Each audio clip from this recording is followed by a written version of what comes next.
Puji Tuhan, Shalom. Senang sekali hari ini kita masih bisa diberikan kesempatan oleh Tuhan untuk belajar kembali lewat kebenaran firman Tuhan. Mari sebelum kita mendengarkan firman Tuhan, kita berdoa. Tuhan, terima kasih, kami bersyukur kemurahan Tuhan sudah menolong dan menyertai kami sehingga hari ini kembali kami dapat belajar kembali tentang kebenaran firman-Mu. Roh Kudus bekerja mengurapi hamba-Mu sehingga firman Tuhan yang disampaikan memberkati kami semua. Dan Tuhan, kami percaya roh yang taat, roh yang mau melakukan firman Tuhan, Tuhan taruh di hati kami sehingga kami bukan menjadi pendengar saja, tapi kami menjadi orang yang melakukan firman Tuhan. Dalam nama Yesus kami berdoa dan bersyukur. Haleluya. Amin. Puji Tuhan. Firman Tuhan hari ini kita akan belajar bersama-sama di dalam Keluaran pasalnya yang ke-17. Ayatnya yang ke-8 sampai ayatnya yang ke-12. Sekali lagi, Keluaran pasalnya yang ke-17, ayatnya yang ke-8 sampai ayatnya yang ke-12. Kita akan baca dalam nama Yesus kemenangan orang Israel melawan orang Amalek. Ayatnya yang ke-8. Lalu datanglah orang Amalek dan berperang melawan orang Israel di Rafidim. Musa berkata kepada Yosua, pilihlah orang-orang bagi kita lalu keluarlah berperang melawan orang Amalek. Besok aku akan berdiri di puncak bukit itu dengan memegang tongkat Allah di tanganku. Lalu Yosua melakukan seperti yang dikatakan Musa kepadanya dan berperang melawan orang Amalek. Tetapi Musa, Harun dan Hur telah naik ke puncak bukit dan terjadilah apabila Musa mengangkat tangannya, lebih kuatlah Israel. Tetapi apabila ia menurunkan tangannya, lebih kuatlah Amalek. Maka penatlah tangan Musa, sebab itu ia mengambil sebuah batu, diletakkanlah di bawahnya supaya ia duduk di atasnya. Harun dan Hur menopang kedua belah tangannya, seorang di sisi yang satu, seorang di sisi yang lain, sehingga tangannya tidak bergerak sampai matahari terbenam. Saudaraku yang dikasihi Tuhan, Keluaran pasal 17 ini mencatat bagian cerita perjalanan dari bangsa Israel dari Mesir ke tanah perjanjian atau tanah Kanaan.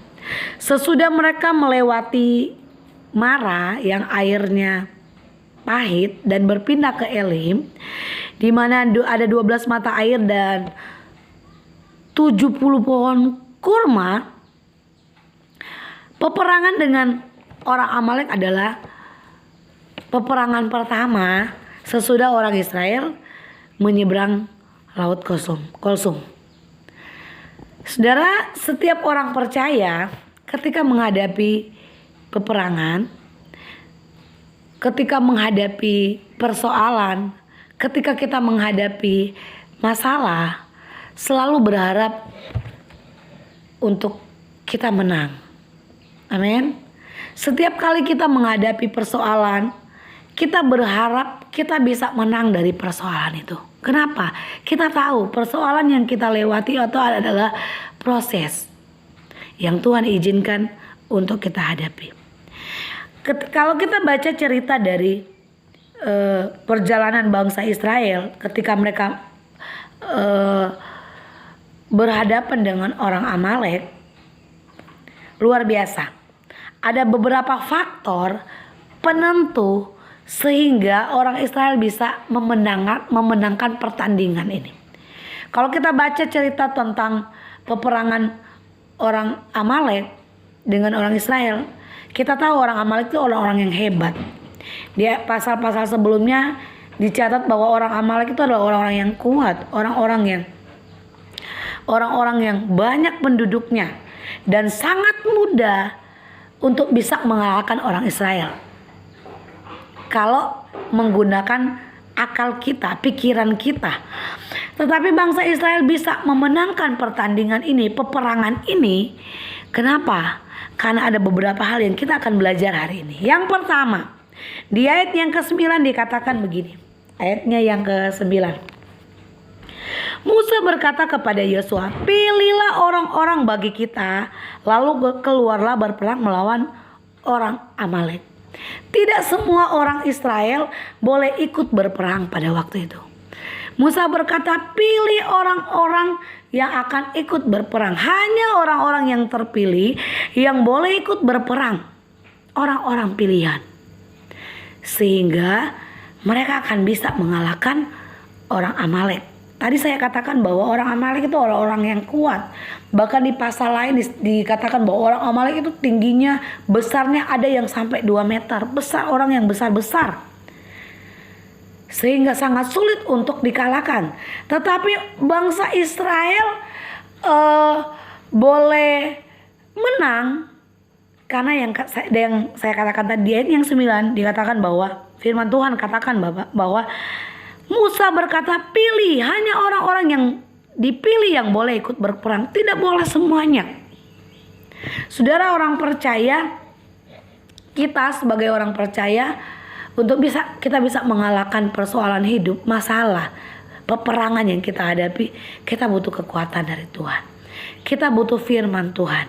Kita butuh Roh Kudus untuk bisa mengalahkan setiap tipu daya iblis. Dalam Efesus pasal 6, mari kita buka dari Efesus pasalnya yang ke-6, ayatnya yang ke-10. Efesus pasal 6 ayatnya yang ke-10. Akhirnya hendaklah kamu kuat di dalam Tuhan, di dalam kekuatan kuasa-Nya kenakanlah seluruh perlengkapan senjata Allah, supaya kamu dapat melawan tipu muslihat iblis. Untuk kita bisa kuat, untuk kita bisa mengalahkan kuasa iblis, firman Tuhan berkata bahwa pergunakanlah seluruh perlengkapan senjata Allah. Apa itu perlengkapan senjata Allah? Firman Tuhan dan Roh Kudus. Kita akan bisa ketika kita menghadapi, saudara, selama kita hidup, selama kita ada, persoalan hidup itu akan terus kita lewati, akan terus kita jalani. Tinggal bagaimana kita merespon masalah itu. Selama kita masih hidup, persoalan akan terus kita lewati.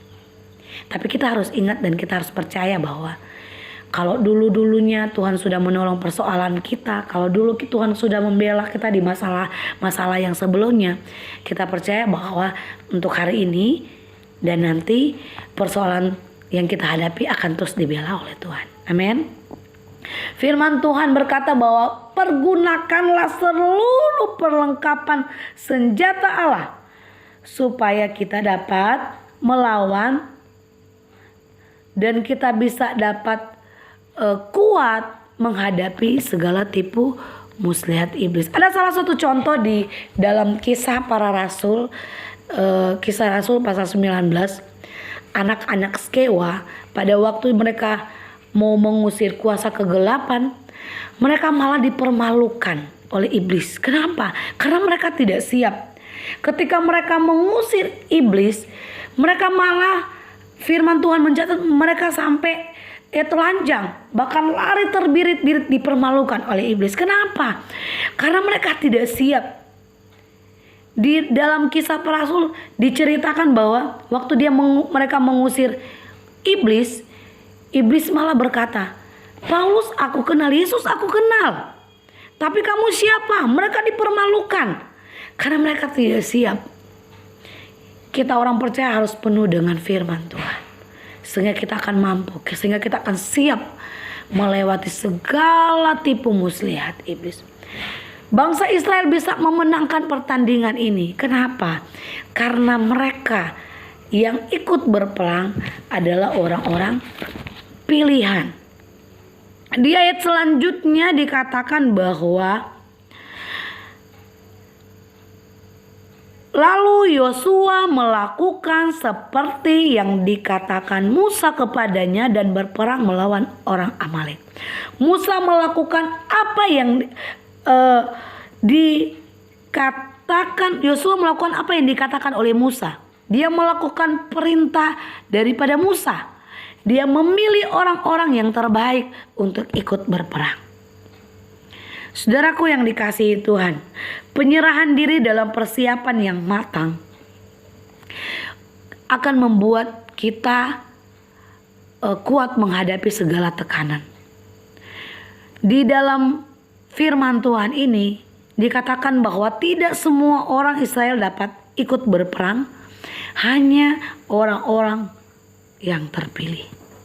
Demikian juga dengan kita orang percaya. Tidak semua dapat menang dalam setiap pertandingan iman.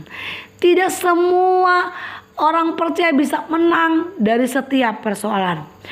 Hanya mereka yang benar-benar mempersiapkan dirinya dengan baik untuk bisa mempertahankan dan untuk bisa menang dalam sebuah pertandingan. Kita harus bisa memenangkan pertandingan iman ini. Kita harus bisa memenangkan persoalan yang sementara kita hadapi. Kita butuh firman Tuhan. Kita butuh kekuatan. Kalau kita nggak ada firman Tuhan di hati kita, ketika kita menghadapi masalah, kita gampang marah, kita gampang putus asa, kita akan frustasi. Kenapa? Karena firman Tuhan tidak ada dalam hidup kita. Tapi kalau kita penuh dengan firman Tuhan, ketika ada masalah, kita akan berkata, Tuhan, saya tahu ujian yang Tuhan izinkan saya hadapi akan membentuk saya untuk saya akan semakin kuat di dalam Tuhan. Kita akan lihat ayat selanjutnya. Faktor apa yang membuat bangsa Israel bisa menang dalam pertandingan iman? Di ayatnya yang ke-10 bagian B. Dikatakan begini. Di ayatnya yang ke-10. Tetapi Musa, Harun dan Hur telah naik ke puncak bukit. Dan terjadilah apabila Musa mengangkat tangannya, lebih kuatlah Israel. Dan apabila ia menurunkan tangannya, lebih kuatlah Amalek. Ada penyerahan diri. Ketika Musa mengangkat tangan, maka firman Tuhan berkata, semakin kuat orang Israel mengalahkan orang Amalek.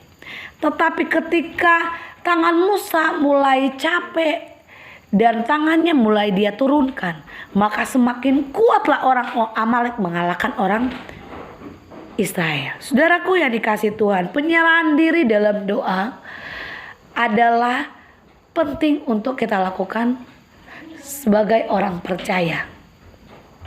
Kita akan menikmati pertolongan Tuhan. Kita akan menikmati anugerah Tuhan ketika hidup kita ada dalam doa dan penyerahan diri kepada Tuhan. Bangsa Israel bisa memenangkan pertandingan imannya, pertandingan peperangannya melawan orang Amalek ketika hidup mereka mengandalkan Tuhan. Ada saat-saat Musa tangannya kuat dan dia mampu mengangkat tangannya. Tapi ada saat tangannya lemah, tidak berdaya. Ada orang-orang di sekitarnya datang membantu dia mengangkat tangannya sehingga dia semakin kuat. Dan orang Israel bisa kuat mengalahkan orang Amalek. Tangan Musa yang terangkat adalah pertanda bahwa dia butuh Tuhan. Bangsa Israel butuh Tuhan. Sehingga dia bisa menikmati pertolongan Tuhan. Doa yang dinaikkan ke hadirat Tuhan adalah kekuatan bagi kita orang percaya. Ketika kita menghadapi persoalan, kita butuh Tuhan. Kita butuh Roh Kudus. Uang bukan segalanya dalam hidup kita. Kita ada uang, tapi kita tidak mampu membeli kesehatan.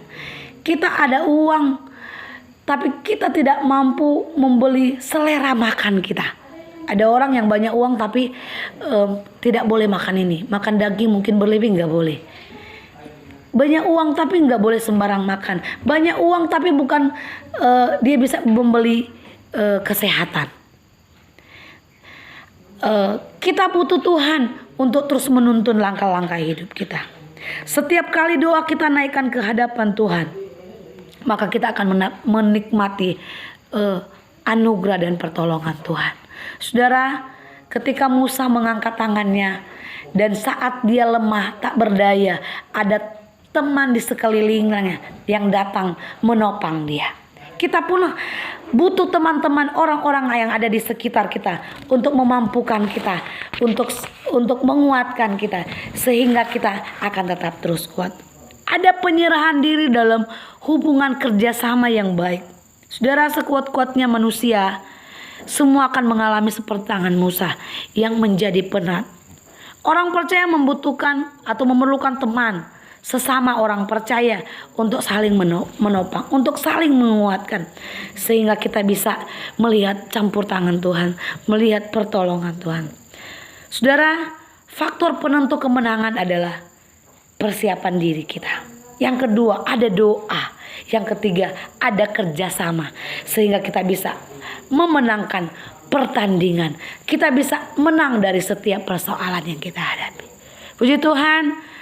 Firman Tuhan yang sangat sederhana, tapi saya percaya akan menguatkan kita untuk kita tetap terus mengandalkan Tuhan dalam kondisi dan situasi apapun yang kita hadapi. Terus andalkan Tuhan dalam hidup kita. Puji Tuhan, firman Tuhan sekian, dan kita percaya bahwa ada tangan Tuhan yang akan terus menolong kita, memampukan kita untuk terus berjalan bersama dengan Tuhan. Amin firman-Nya.